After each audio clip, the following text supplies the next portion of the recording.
Salam əziz izləyicilər, mən bugün sizə uşaqlarda olan müxtəlif psixoloji problemlər haqqında məlumat vermək istəyirəm.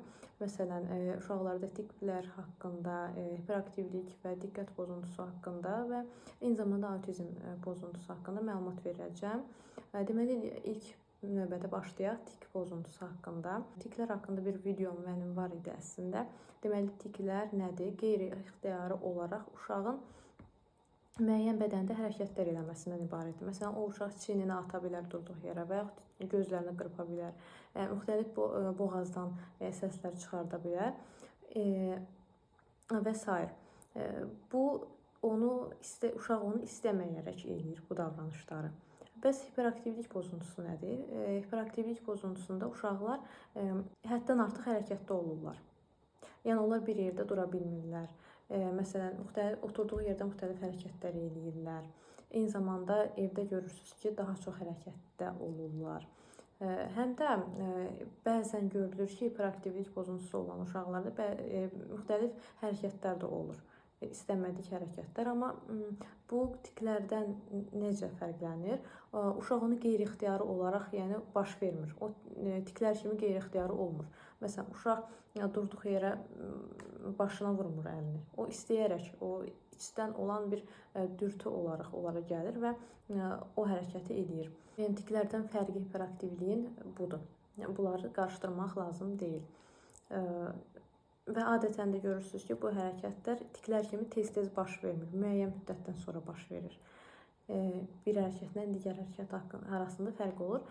Deməli, bəs diqqət yayğınlığı nədir? Diqqət yayğınlığı da, yəni diqqət pozuntusu da adından da bəlli olduğu kimi uşaqlar bir mövzu üzərində diqqətlərini cəmləməkdə çətinlik çəkirlər.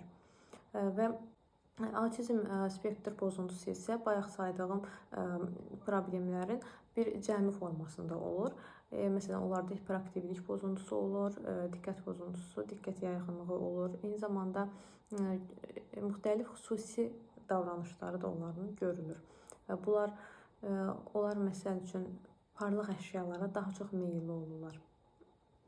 Rəngli, parlaq əşyalara onların xüsusi marağı ola bilir. Eyni zamanda, məsələn, onlarda yaradıcılıq qabiliyyəti, özlərindən nə isə danışmaq, nəsə quraşdırmaq qabiliyyəti zəif olur.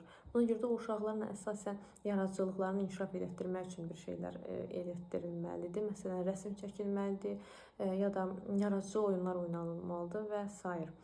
Məsələn, onlardan siz bir hadisəni soruşsaz, onlar nə vaxtsa yadında saxladığı bir şeyi sizə danışacaq və yaxud nə vaxtsa kitabdan öyrəndiyi bir şeyi sizə danışacaq və hal-hazırda özlərindən quraşdırıb bir şey danışmayacaq.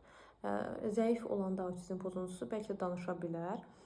Həm də onlarda daha güclü autizm spektr pozuntusu olanda danışma pozuntusu, yəni danışmaqda da onlar çətinlik çəkirlər.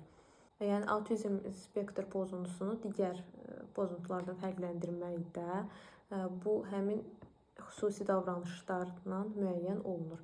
Dediyim kimi, parlaq əşyalara meyil və həddən artıq əzbərçilik, danışmaqda çətinlik çəkmələri. Bu üç xüsusiyyət autizm spektr pozuntusunu göstərir. Məndən bu qədər. Sağ olun, özünüzə yaxşı baxın. Videonu bəyənib abunə olmağı unutmayın. Növbəti videolarda görüşənədək. Sağ olun.